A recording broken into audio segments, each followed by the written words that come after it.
Chapter 12, A New Life. I left at dawn the next day, before anyone had woken up, stealing away like a thief. I took nothing with me but the clothes on my back, the plain dress which I had worn when I first came to Thornfield Hall.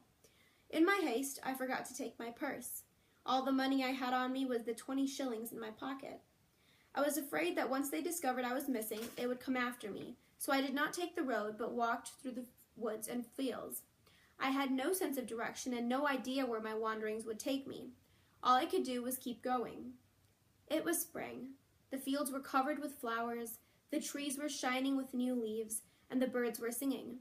Just so, I did not really take in the beauty all around me. I might as well have been marching to my execution. What did I care about my life? I had given up happiness. I had abandoned my true love. Around noon, I reached a highway. I sat down by the roadside to rest. Soon I saw a coach approach. I stopped it and asked the coachman how far he'd take me for 20 shillings. Whitcross, he said. I had no idea where Whitcross was, but I asked him to take me there. We rode for several hours. It was dusk when we arrived. Whitcross was no more than a crossroads. There was a cluster of houses, a church, and a store. I had expected a large town. I had hoped there would be businesses where I could ask for work. There was nothing. I inquired at the store if anyone in town needed a servant. The woman behind the counter stared at me with suspicion. Poor folk live here, she said. They do their own work.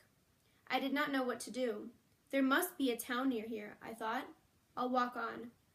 I wandered through the fields till it was nightfall and I could barely see. I had not eaten anything all day and I was weak from hunger. My feet hurt. I had to lie down. But where? I was in an open field and there was a strong wind. The sky looked as if it might rain. Twice I heard thunder, and the air was damp and cold. There was a small wooded hill in the distance, so I decided to try to make my way to it. At least I could find some shelter among the trees. As I approached, I saw a dim light.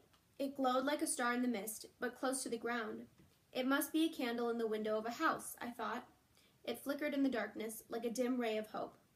As I walked towards it, I could see that the light was, indeed, coming from the window of a house. I hid myself in the shrubbery and looked through a parlor window. An older peasant woman sat by the fire, knitting a sock. Nearby, 2 young women about my age, reading books. By their clothes and their refined faces, I could tell they were ladies. I knocked at the door. The older woman opened the door and looked at me with the same suspicious expression as the woman at the store. Please let me come in, I said. I have nowhere to go. I'll give you a penny, she said. Now be on your way. But I have nowhere to go. I'll die if I sleep out in the rain. She shut the door on my face.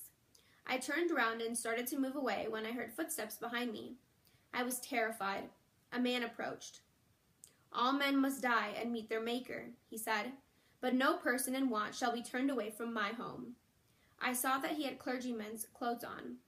He placed his hand on my elbow and led me back to the door. I was given shelter for the night. The next morning I woke up with a high fever. The clergyman said I could stay until I got well. He introduced himself as St. John Rivers and informed me that the 2 ladies I had seen the night before were his sisters, Diana and Mary. He asked me no questions about myself. I was sick for over a week. Diana and Mary nursed me back to health, with tenderness and care. They were intelligent, educated women, and, sick as I was, I enjoyed their company greatly. I could tell they were enjoying mine. Their house was too isolated in the woods, and it wasn't often that they had guests.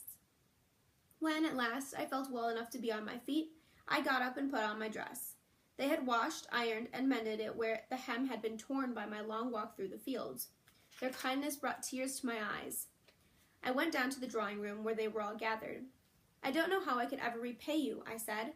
Let me be a servant. You're not a servant, Diana said. I can see by your hands you've never done a servant's work. Who are you? I am an orphan. I have no relatives, no home. I spent 10 years in school where I was educated to be a teacher. I was a governess for my few months, but I had to leave my place of employment. I cannot tell you why. What is your name? Mr. Rivers asked. Jane Elliot, I said. I cannot give you my real name. I am in hiding. Believe me, sir, I have done no wrong, nothing I should be ashamed of. I appreciate your hospitality and your sister's compassion, and I am completely grateful for it. But I refuse to be treated any longer as an object of charity. I'm well capable of work. I can sew, I can do housework. Nonsense, Diana said. We do not need a servant. There's nothing to repay us for, Mary said. Diana and I have worked as governesses as well. You're like a friend to us. Miss Elliot, I understand that you wouldn't want to be financially dependent on us. I will be on the lookout for employment opportunities for you. In the meantime, you can stay here as one of the family, said Mr. Rivers. And so I did. If Mr. Rivers ever did look for a job for me, I cannot say. The subject was never brought up again. He was a deeply devout man, and I'm sure he believed that he was doing his Christian duty in taking me in. He was sincere, but cold and reserved, acting out of principle rather than true compassion, which comes from the heart. His sisters felt real love for me, however. They wanted me to live with them, and never made me feel that, in having me stay, they were doing a good deed. My life with them was peaceful. We gardened, took long walks in the woods, did light household chores, and in the evening read quietly by the fire. I had no complaints about my life, but I was unhappy. At night, as I lay down to sleep, I felt lonelier than I had ever felt in my whole lonely life. I thought of Mr. Rochester and how unhappy he must have been. Does he know I still love him? I thought. Does he know that it felt like death to leave him? Does he know it was a sacrifice of all the happiness I had ever felt or hoped to have? Reader, I tried to forget him, but not a moment went by that I did not long to be with him. One night I stayed up late. Diana and Mary had gone to bed. Mr. Rivers was preparing his sermon, and I was reading a book. Suddenly, a shiver ran down my spine. I heard a voice cry, "Jane! Jane! Jane!" "Do you hear that?" I asked Mr. Rivers. "What?" he asked. "Jane! Jane!" the voice called out again. It was Mr. Rochester's voice, and it was filled with pain and despair. I jumped to my feet. "Where are you?" I said. "Where are you?" There was no answer. I flew to the door and looked out. There was no one in the hall. I ran out to the garden. I saw no one. The moon and stars were covered with black clouds, and a fierce wind hissed through the trees. Patches of fog rose from the ground like shapeless ghosts. I heard my name being called again. I must go to him, I thought. I must leave at once. But I had to wait till morning, when the coach passed through Whitcross. I did not sleep all night. The journey took 36 hours. I did not stop on the way to eat or sleep. When I arrived at the village near Thornfield Hall, where the coachman let me off, I was so tired and weak I could barely stand, and yet I found the strength to walk the 2 miles to the house. I reached the gates and almost fainted, not from exhaustion, but horror. Thornfield Hall was a burned-out shell. There was no roof, the windows had no panes, the front door was charred.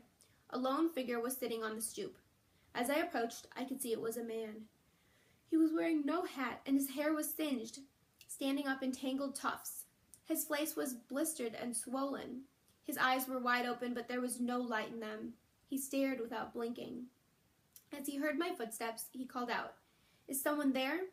I recognized the voice, but it was not Mr. Rochester I saw in front of me. It was a blind, broken man. "My dear master," I said, "I'm Jane Eyre. I've come back." "Am I dreaming?" he said. "Jane Eyre, my Jane? Touch me, sir. Feel my face." He took me in his arms. He kissed my hair, my face. His lips were trembling, and he was sobbing. "I've come back to stay," I said. "Stay? In this ruined place with a ruined man?" "The place can be rebuilt, sir, and you'll mend. I'll never get my sight back. I'll be your eyes, sir. I'll lead you by the hand. I'll describe to you everything I see. I'll never leave your side." "Do I look hideous, Jane?" "Yes, sir, but you always did." "You're mean," he said, smiling. "But you always were." When I saw his smile, I knew he would let me take care of him. I had been afraid his pride might stand in the way. "Was anyone killed?" I said. "No one," he said. "No one except my wife. I ran up to the attic to save her, but when she saw me coming, she jumped to her death." I did not want to ask, but I felt sure she must have set the fire.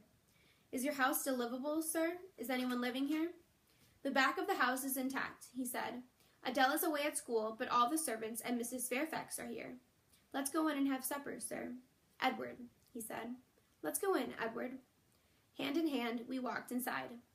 Reader, I married him. Surely no woman has ever had a happier marriage. Thornfield Hall was rebuilt.